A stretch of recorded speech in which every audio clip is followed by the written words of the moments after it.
Welcome and thank you for joining us for the Delray Beach Public Library's Technology Training and Innovation Lab webinar series. Before we begin, please take a moment to mute your microphones and familiarize yourself with the chat window. Please type any questions you have during the presentation into the chat. We will try to answer as many as possible either during or immediately following the presentation. Our presenter today is Ben, Instruction and Innovation Librarian here at the library. Ben has a master's degree in Library and Information Science, a bachelor's degree in Music and Mathematics, as well as a graduate certificate in Geospatial Analysis. He is a certified Adobe education trainer, a former trombonist and musical director for Royal Caribbean Cruise Lines, and has a growing body of artistic projects including musical composition, logo design, podcast editing work, and video productions. Here at the library, he has played a key role in the development of the Technology Training and Innovation Lab, as well as our DIY recording studio, partnering with local community organizations such as Bound for College, the KOP Mentoring Network, and the Milagro Teen Center. Today, we'll be looking at how to use Adobe Audition to record and edit a podcast. I'll now hand the presentation over to Ben and let him explain the agenda.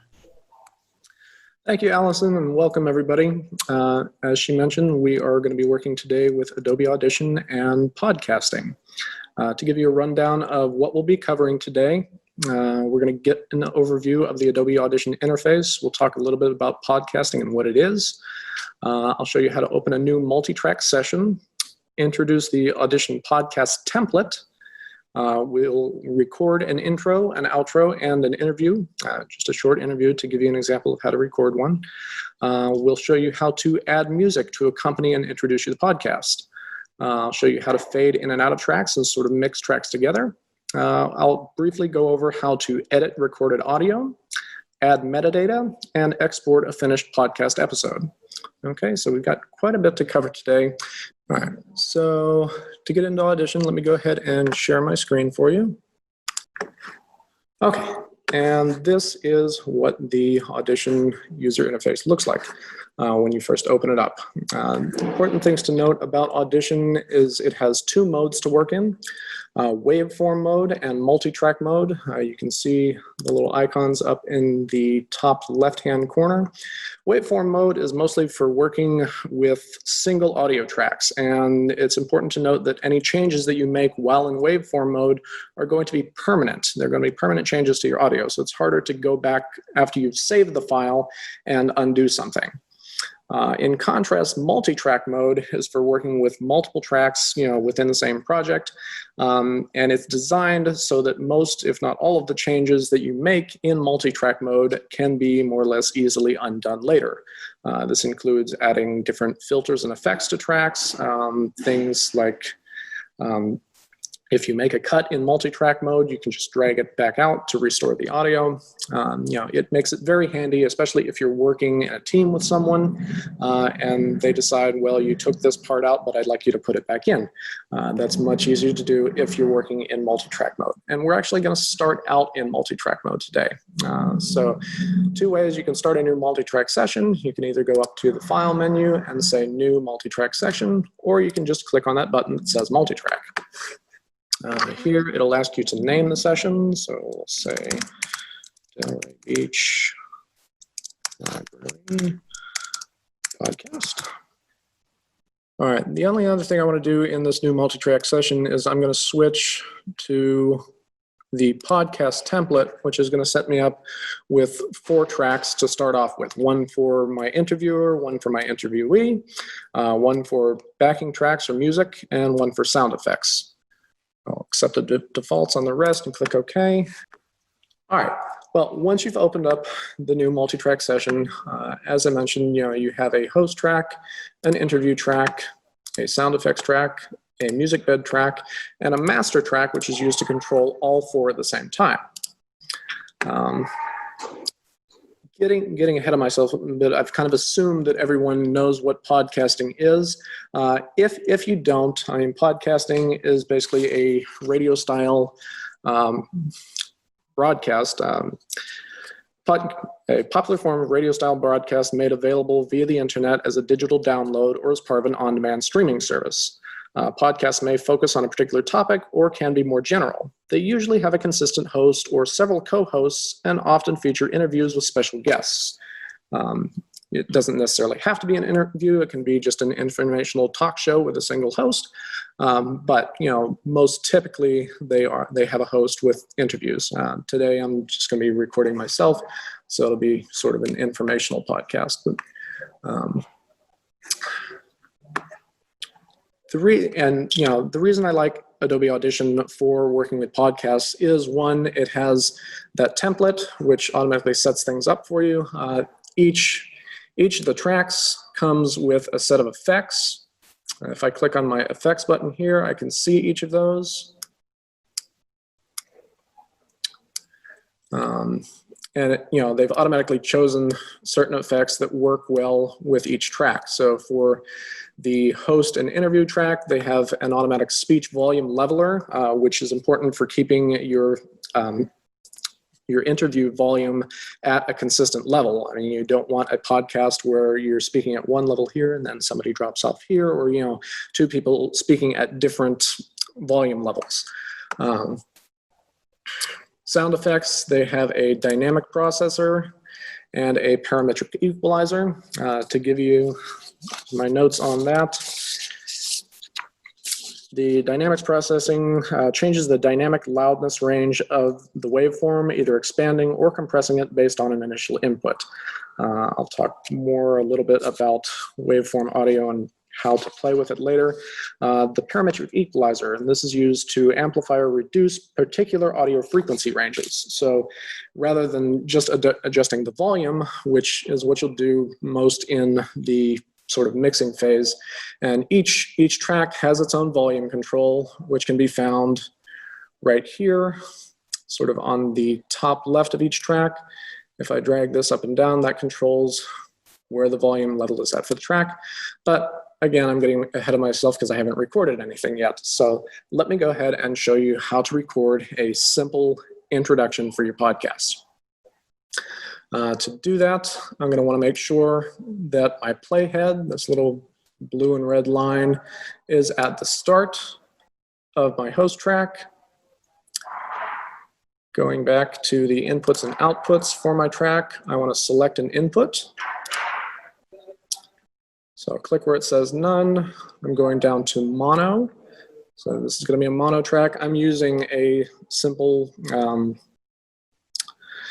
podcasting USB mic from Insignia. This is the model number. I'm just going to click on that so that I'm connected. This tells Audition that I want to record from that microphone on my host track. I could also set up the interview track to record from the same mic. Alternatively, if you are planning an interview style podcast, I highly recommend looking into what's called an audio interface, which allows you to plug in multiple microphones so that you can record each person from a separate mic. We have one of those down in our recording studio here at the library. Simple one would be something like the Focusrite 2i2 USB audio interface. But right now, this is just a demonstration to show you, how to set up inputs for each of your tracks. For the sound effects track and the music bed track, I'm just going to leave those without inputs because I'm actually going to drag in a file to use for the music later. But just to give you an idea of how to get started recording with Audition, after you've chosen the input, you want to arm the track for recording, which is this little R button here on the top right of the track menu. Once I hit that track, I'm not recording yet, but I've armed the track, so the track is ready to be recorded from. Once I hit the record button down at the bottom of the Audition interface, it's going to record from all of the tracks that I have armed. So if I wanted to record both of those tracks at the same time from separate microphones, then I would set up the microphones, choose the input for each track, and then arm each of those for recording. Right now, I'm just going to record from the host track, so I'll turn off the interview track. And let me grab my notes for my intro. And now I'll hit record.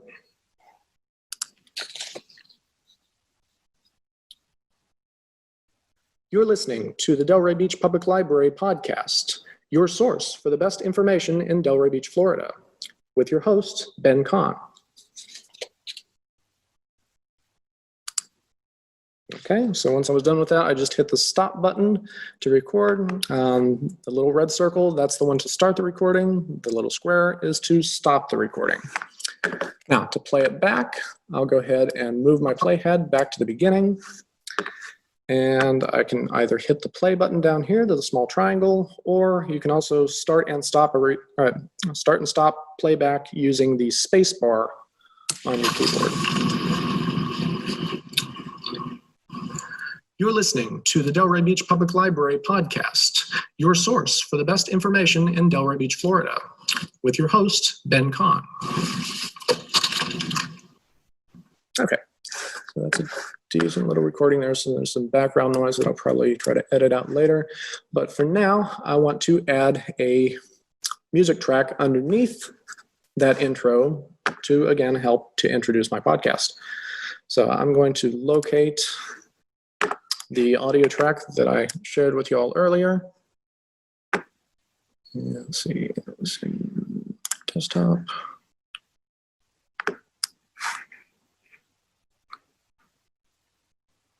Okay, and this is a track I got off of the YouTube audio library. Again, if you just type in the YouTube audio library, that will take you there, and then you can filter by the ones that are Creative Commons 0 or public domain. Now that I've got that audio track in there at the beginning, let me go ahead and play my intro again. You're listening to the Delray Beach Public Library podcast, your source for the best information in Delray Beach, Florida, with your host, Ben Kahn. Okay, I actually am going to show you how to do a little fade out and fade in on this intro track here. The fade handles for each track are at the top right and top left of each audio clip. So if I click on this little square here, that creates an introductory fade, which will get rid of some of that noise that we heard at the beginning. And I'll do it on the end as well. Okay, I'm also going to do that to my music file, just because it's a good idea at the beginning of your podcast and at the end to kind of fade in and out on things. Moving it left to right increases the duration of the fade, and then moving it up and down will change the shape of the fade. So if you want it to fade in really quickly, then you would move the curve upwards so that it fades in more quickly. If you want it to fade in more slowly, you would move it down to the bottom so it's a more slow fade in. I'll go ahead and move it back here and go for pretty much a straight linear fade. And now let's play that back and see what it sounds like. You're listening to the Delray Beach Public Library podcast, your source for the best information in Delray Beach, Florida, with your host, Ben Kahn. Okay, so I don't need the music file to go on forever. I mean, it's about a 2-minute, almost a 3-minute audio file. So what I can do is I'm going to trim that audio file by going up here to the top and selecting my razor tool. So again, I'm up here next to where it says Waveform and Multitrack. I'm going to click on the razor tool, select a point at the end of my intro, and cut that audio file in two. I'll go back to my selection or move tool, click on the second one, and then just hit the delete key, and that will get rid of that audio for me. And I'll also add a fade on the end of that so that my audio fades out into my podcast episode. Moving that back to the beginning, playing it through. You're listening to the Delray Beach Public Library podcast, your source for the best information in Delray Beach, Florida, with your host, Ben Kahn. Okay, so then that would lead into the body of my podcast. Now, I might want to also create an outro or an ending for my podcast that I can reuse. I mean, that's the idea behind the intro and outro, is that you can reuse it for each new podcast episode that you create. So let me just record a short one there. And again, I'll make sure that is armed for recording, put my playhead in the position, and then hit record. Thank you for listening to the Delray Beach Public Library podcast. Join us next time for more of the best information in Delray Beach, Florida.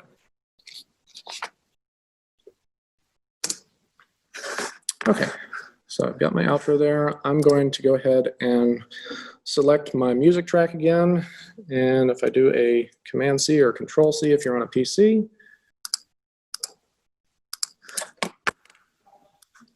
and then a Command-V or Control-V, that will paste the audio into place for me. That's why I'm using the same audio file at the beginning and end of my podcast. Add another little fade here on the outro. And on the end. All right, if I play that through. Thank you for listening to the Delray Beach Public Library podcast. Join us next time for more of the best information in Delray Beach, Florida. Okay, so there I have a reusable audio file that I can then, add to any podcast episode that I create.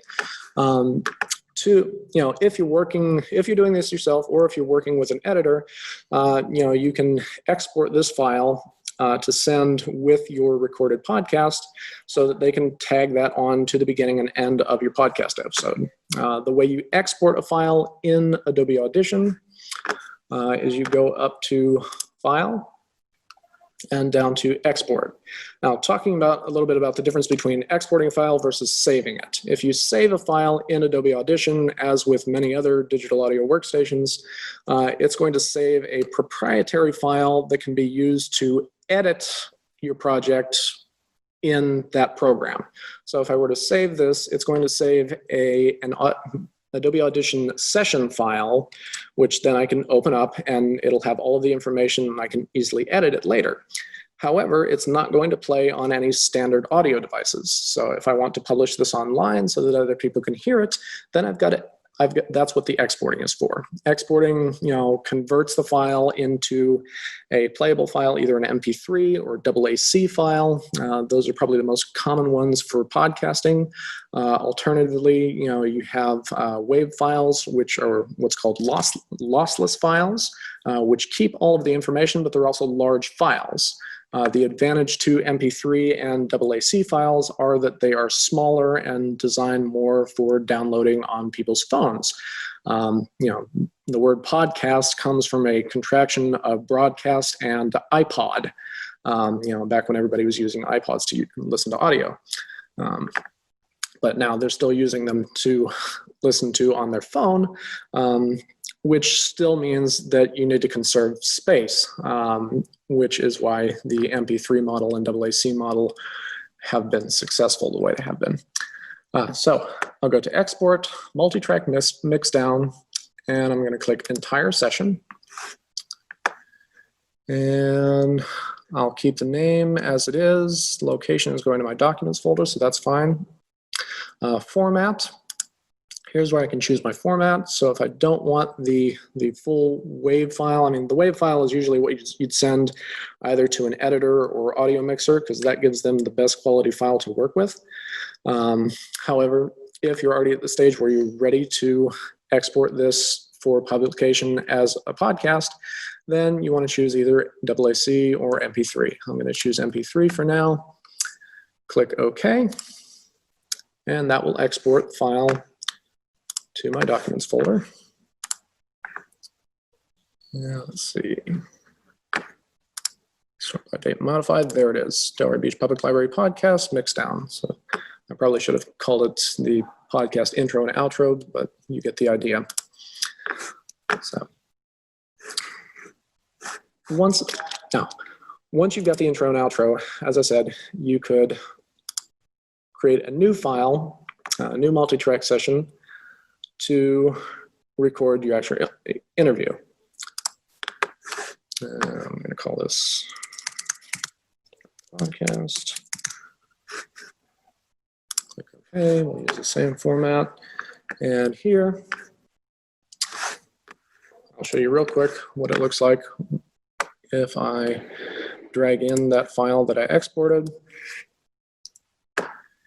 There you can see it's been mixed down to a single stereo track. So, you have all of the information with both the host file and the music bed that I had in my other project mixed down to a single track. Now, as before, I can break this into 2 separate tracks using my razor tool.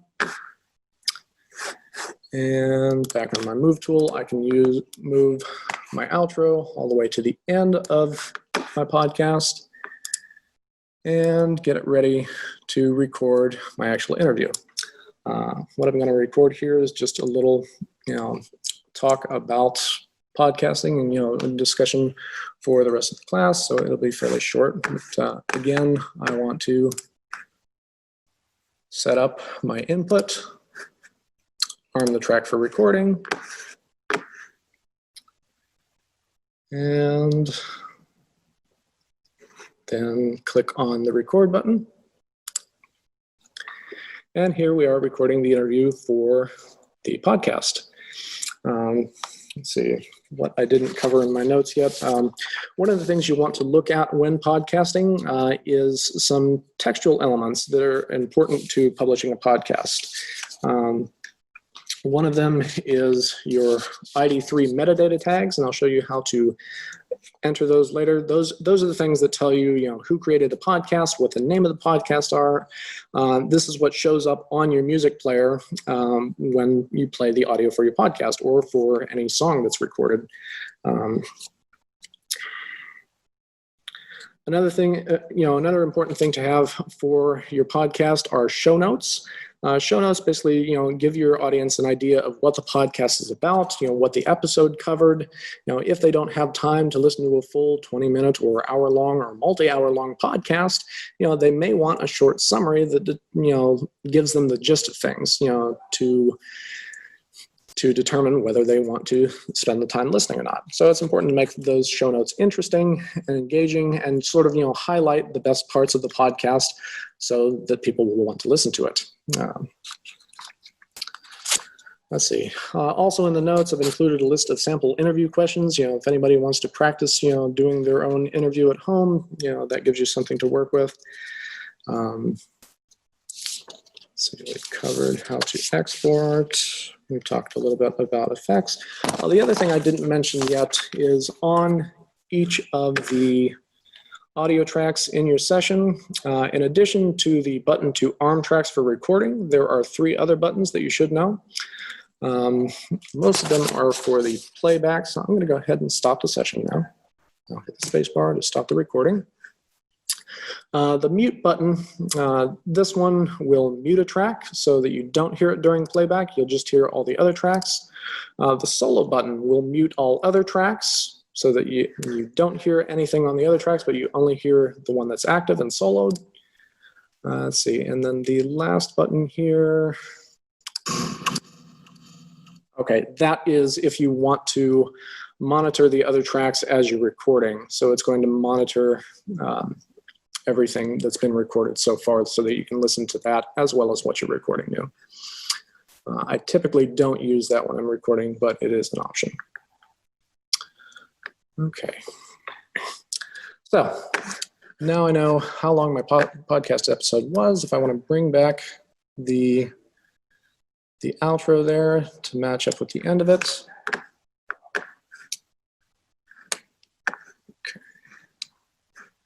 Let's see. Now, if you double click on any track in your audio session, so say I wanted to go in and edit the podcast episode recording that I did, because I do tend to have a lot of pauses in between my speech. I add in ums and all kinds of other things that shouldn't be in a podcast and that detracts from the flow of the podcast. This is what you want to take out in the editing stage. So if I go back to the beginning, again, this is waveform mode. So this is, any edits that I make here are going to be permanent, but usually when you're editing out ums and things like that, you want them taken out anyway. So let me go ahead and play this from the beginning. And here we are recording the interview for the podcast. Let's see, and there's my first one there. So you want to kind of pay attention to where that audio happened. You can zoom in on the audio using this zoom handle up here. What you want to do is click and drag on the end of it. So that's going to get me a clearer picture of that beginning of my audio. And here we are recording the interview for the podcast. Okay, so this little audio bit here is the that you heard. I'm going to go ahead and select that, and I can just hit the delete key. Okay, and click OK, and that will delete that part of the audio for me. I also had a bit of a pause here, so I'll go ahead and delete that as well. And let's see, interview for the podcast. Let's see what I didn't cover in my notes yet. One of the things you want to look at when podcasting is some. So again, that's another part I want to take out.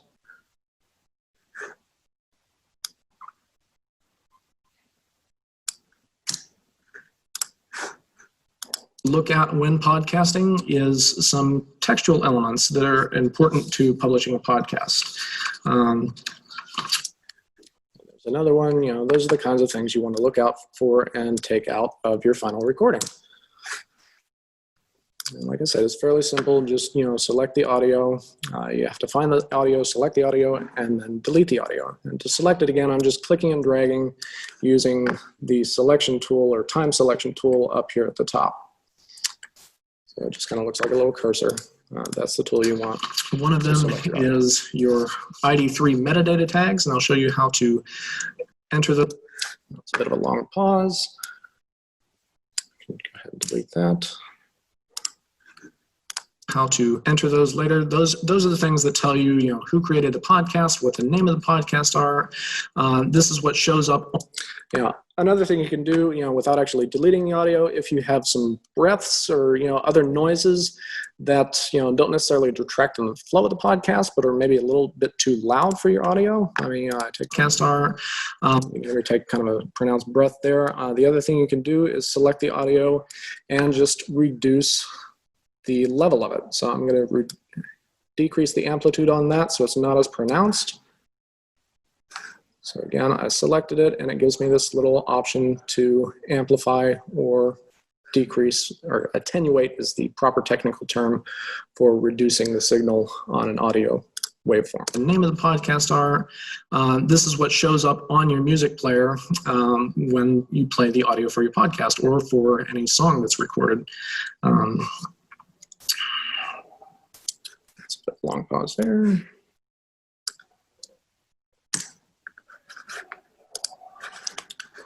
All right, so I think you get the idea as far as, basic editing procedures for your podcast. You can also do this kind of thing in multi-track mode. If I go back to that real quick. The way you zoom in on multi-track mode, you can use the same horizontal zoom that I was doing in waveform mode there to zoom in and out of the audio. If I need to zoom in vertically, I've also got a bar on the right-hand side here that allows me to adjust things vertically.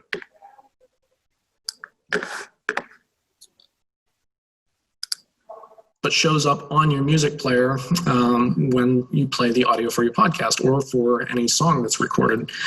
Another thing, another important thing to have for your podcast are show notes. Show notes basically, and you can control the volume for the entire audio clip by working with this volume automation bar. If either use the master volume over here for the track, or you can click and drag the volume automation bar. As a whole, you can determine points where you want to attenuate certain parts of the track, but the volume automation bar gives you added control over the volume in your track. It's a great way, and I should have showed you this earlier, but to duck audio files below one another. So for example, with the music track at the beginning, I might have wanted to duck that under. Let's see if I still have my other session open.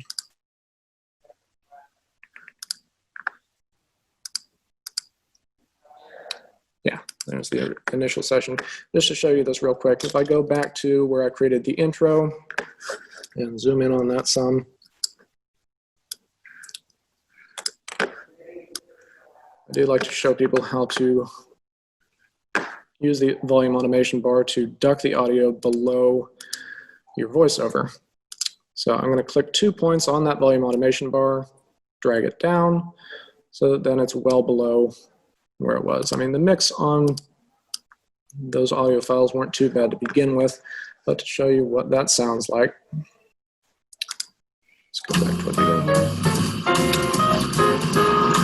You're listening to the Delray Beach Public Library podcast, your source for the best information in Delray Beach, Florida, with your host, Ben Kahn. And that just makes it easier to hear my voice for the intro, and gives you a little idea about how to mix audio using Audition. The other thing you can look at, if you want to change the audio levels for entire tracks, you can go into the mixer and watch those being played back. We'll get into the outro here.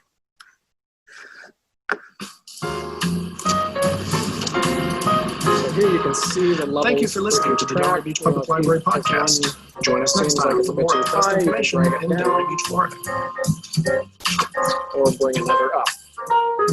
And that again just kind of gives you the traditional mixer interface to work with your audio files. All right, let me move back to my second session where we recorded the interview. And let's talk a little bit about metadata.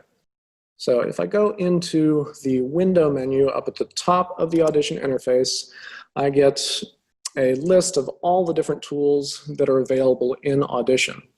And if I go down to the metadata panel right here and click that, let's see, where did it place it? Okay, it opened my metadata panel all the way over here. I'm going to drag it over here so that we can see it a little bit better. But over here, it has various different metadata schemas that you can work with. The most common one for podcasts is probably the Id3 model. Okay. And again, this is what's going to show up on your audio player to tell your audience about what they're listening to, other than just listening to the intro for your podcast. If someone comes in the middle of it and wants to know what this is, then, this is how we tell them the title. And usually for the title, you're going to want to state what the episode is. So I'll just call this one First Episode. And the artist is Delray Library. Album, the album for a podcast is typically the name of the podcast. So I'll call that the Delray Beach Public Library Podcast. If you want, you can even include album art, so pictures that go along with your podcast. You can add in additional comments. You can, a genre. I don't know if they have a podcast genre or not. Let's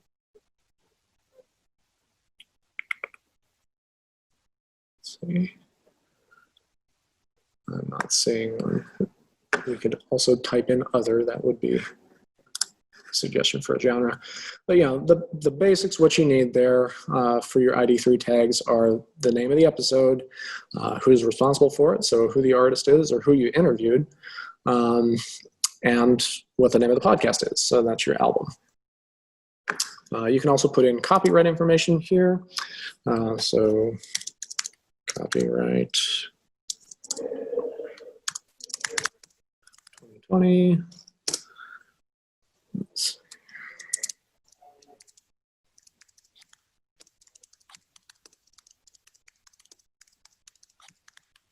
And you can use a symbol font or something like that to add in the actual copyright symbol. But once you've got that, then your metadata is all set. If you want, you can add a URL that leads to your website to give them an idea of who the copyright is by. Again, all of this is going to show once you play the audio file on an audio player. Once the metadata tags are done, then again, I can go up to File and export my finished podcast episode.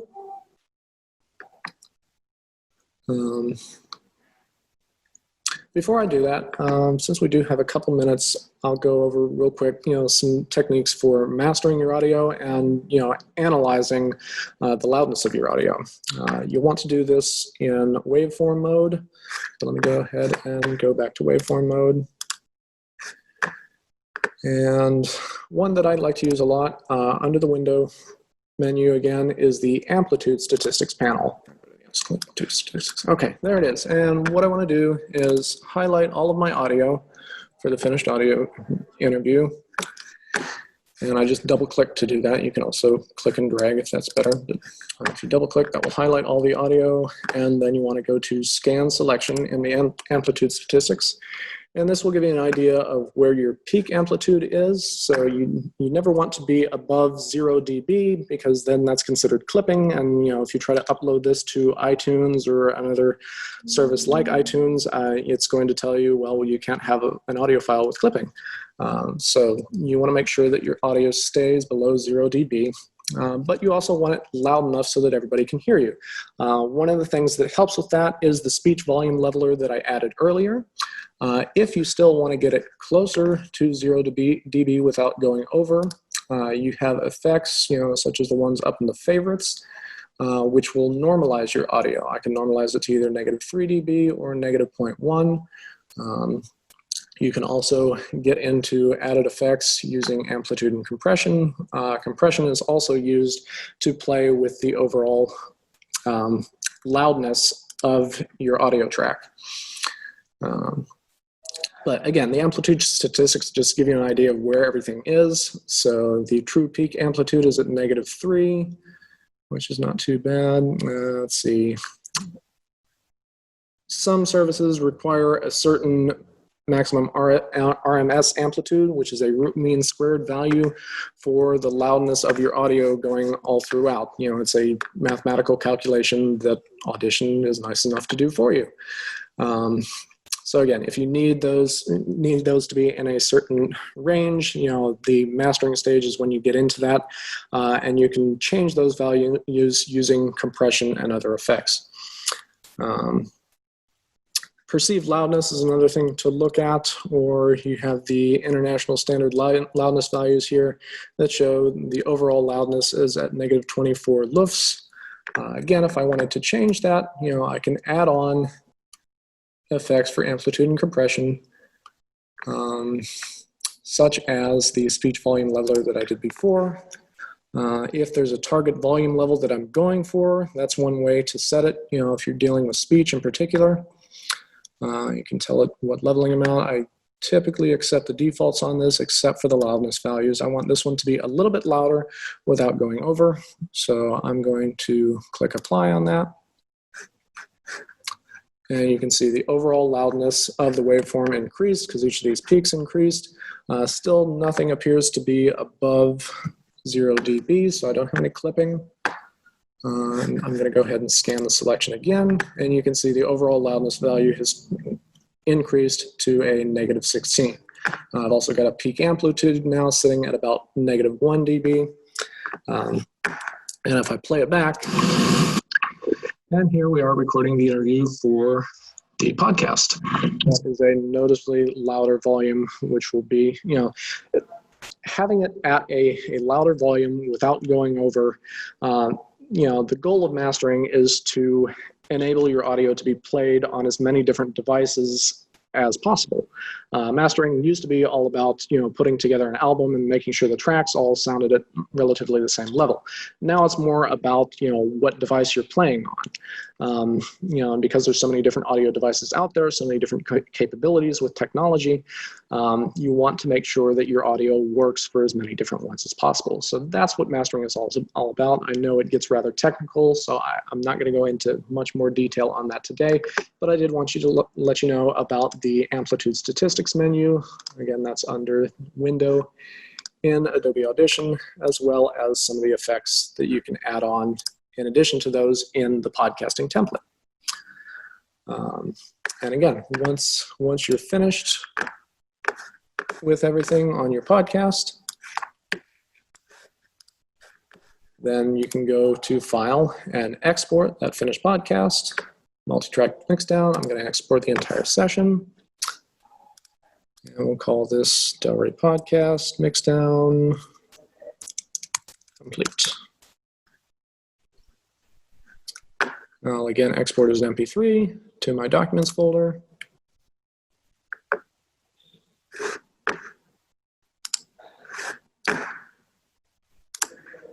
And again, there it is. All right, so that about covers our webinar on podcasting with Adobe Audition. I'm going to go ahead and stop sharing my screen, and if anyone has any questions, now is the time. There was a question a bit earlier, but I don't know exactly what this person means, so they might need to clarify. When you can you go back over the various tracks? Okay, yeah. And actually, hi, Ben. This is Hashima. I was the one who posed that question early on. Sure. And I think I captured it. I think you went over the tracks, like the initial was the host interview track. Right. Yeah. And the first, and then the second was the interview track for the whoever else is speaking, right? Correct. Yeah. Then the sound effects track, the music track, and then the master track. Right. Okay, yeah, perfect. and you can use all of those. You can choose to use only some of those. If you don't like the podcast template at all, I mean, you can do everything from scratch and add your own too. The podcasting template is just nice because it adds in those four, to get you started, and also puts in those effects which, help with in a podcasting setting. Great. And so when you say a podcasting template, so I just recently acquired Adobe Audition. I'm trying to learn it.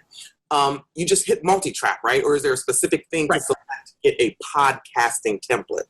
Yeah, when you hit the multi-track button, it'll open up a new multi-track session. When you go to name it, there's a setting where you can specify a template there. Oh, got it. Okay. So you just want to click that little drop-down menu and click on podcast. Awesome. And then I'm sorry, just a couple more things. One, will we get a recording of this, so we can refer back to it? And yes, we will post the recording both on our website and on our YouTube channel. It'll probably be up by the end of this week. So just check back with us on the registration page that you use to register for the class, and that's where we'll be posting it. Awesome. And then my final question. So I've been recording morning messages that I send to a group of people, and when I finish it, I have been saving as. I didn't realize I was supposed to export, go into File, export, and do it that way. Right. If you're using Adobe Audition, yes, you're going to want to export. I mean, if you save the session file, it's going to let you open it and edit it in Adobe Audition, but you're not going to be able to share it with anyone unless they have Adobe Audition. Okay. Yeah. So what I was doing was I was saving it as a WAV file. Okay. Yeah, that may be an option. Yeah, exactly. And so I've been able to send it, but I want to do it the correct way. That was my sort of bootlegging, trying to figure out how to save it. Yeah, I mean, the export menu just gives you more options as to which formats are available. I mean, sometimes Adobe does include things like that in the Save As menu, so I wasn't aware of that, but that's cool if they're doing that. Okay, and then the final thing is not a question, but Allison, in the beginning, and I hate that I just found this out at the end. Everything was looking very small on my screen as well. So I was having that same issue, and I realized the way to fix it, I only realized it 5 minutes ago, is at the top of the, when you're in the Zoom, if you look at the video options, apparently it defaults into fit screen. And when it's in that mode, we can barely see, as you were going through all of the steps and stages, we couldn't barely see it. So either do 100% or you can do larger, and then you can see everything clearly. So I just wanted to add that. Where? So if you highlight over your screen, you know how you'll see mute and start video in the bottom. Yeah. At the top, you'll see gallery view. I think it is. It's a gallery. Mm-hmm. Yeah, I know those. Now it's gone away. Where was that? I think because he's not screen sharing right now. That's probably why. That's what it is. So the screen share to see. Yes, when it's screen sharing, at the very top, it says view options, and that's where you can increase so you can see exactly what he's sharing on the screen. Gotcha. So we'll be able to use that in the future. Absolutely. Yeah, thank you, Heshman. Thanks. Hello. First of all, my name is Joseph Velez. Thank you very much, Allison and Ben, for your kindness and for sharing this valuable or invaluable information. I'm an author, a producer, and show host. I'm producing a true crime podcast, and this is fairly new for me because I do more visual. And I have a plethora of questions, but I'm going to keep it short. First of all, thank you for this session. And when is your next session? The webinar sessions, we host them every Wednesday at 2 p.m. So I believe next week might be Photoshop. I think we're doing. So it's week. Wonderful. Now, I just want to ask you your quick take on podcasting on your own as opposed to joining, because I got to deal with iHeartMedia, who wants to actually produce the show, because it's based on a true story. It's about a death penalty case, and I'll tell you more about it later. But I wanted to know if your professional opinion on whether you should go on your own, because I'm getting different, feedback. Like some people are saying to go with iHeart because, they offered me to present a proof of concept.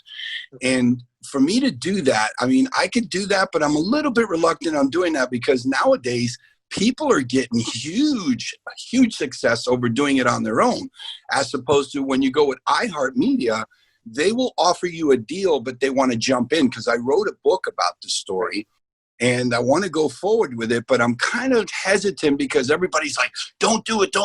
You could do this on your own. You don't need iHeart. You don't need Amazon Studios. You got a show that has legs and you got a powerful story. Why go to iHeart and give them all the profits when you could do it on your own? Right. And, it is a trade-off. I mean, it comes down to, how much you're willing to market and push things on your own. If you have, large scale marketing channels or, a social media sites with thousands and thousands of followers already that you can push this out to, then you may not need them. One thing I would look at, and you can try it, just don't sign any contracts before you know what the contract says and who owns the rights to everything. Because that's, one of the issues, when you're working with distributors and publishers like that, is who owns the rights? What type of contract is it? Isn't it an exclusive contract? Is it a non-exclusive contract? Non-exclusive contracts are less limiting. That means, you could go with iHeartRadio, but you could also give it to somebody else too, and get yourself in multiple channels. If it's an exclusive contract, then they're going to own the rights to what you do. So you've got to be careful of that and, watch the wording in the contract. But exactly. Thank you. Thank you so much for your invaluable information. And again, Allison, thank you so much. And Ben, is there any way I can reach you? Like, do you have an email or should I go to your website and just follow through with your website or? Either way, I think my email is listed on the registration page, but it's just ben.con there she's. Oh, ben.con@delraylibrary.org. Perfect. Thank you. Yeah, guys. So absolutely. Shoot me any questions that you have. We also have the option, if you'd like to set up a 30-minute follow-up session with me, we can sit down for 30 minutes and, just discuss these things through another. I would love that. That would be great. Thank you guys so very much. You stay blessed and always stay safe. All right. Thank you. You too. Thank you. Take care. All right. Allison, you want to go ahead and close this out? Surely. Thank you for joining us for the Delray Beach Public Library's Technology Training and Innovation Lab webinar series. Following today's presentation, you will receive an email with instructions for scheduling a one-on-one follow-up video conference with the presenter, as well as a short survey about your experience at today's webinar. Please continue to visit our website at delraylibrary.org to sign up for more classes, check out our many digital resources, or considering making a donation to support programs like the one you just attended.